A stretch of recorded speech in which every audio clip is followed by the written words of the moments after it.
এখন তো এমনি এটা একদিন খেয়ে 2-3 দিন মতন খেয়েছি, ওটা 1 কিলো মতন এদিক ওদিক গেছে, ওটা তো কমে যাবে বলছি। মানে এই এতদিন ধরে যে ওয়েট বেড়ে বেড়ে এই জিনিসটা কিল্ড হয়ে গেছে এরকম করে বেঁকে গেছে হয়তো ওরকম। ওই যে অনেকে হাঁটে যে এটা ভাই ফটো ভাইকে কালকে আমি বললাম যে এটা পুরো ভালো করে একটা ভিডিও করতে।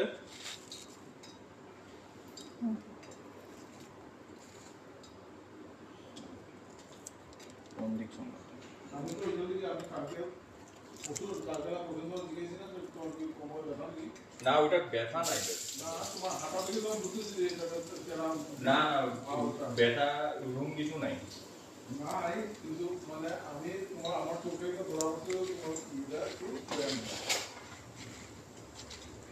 ওটা লেগে আমি জিজ্ঞেসলাম তার মধ্যে যে বাইক তো রেগুলার চালাও না ওইভাবে।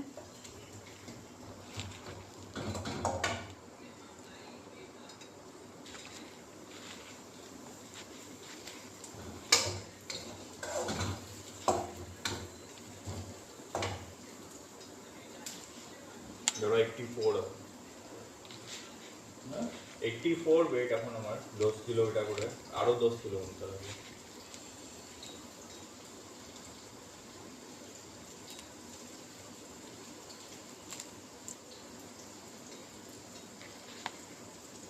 না করে হলো প্রচুর ভেঙে যাবো, ঠিক আছে।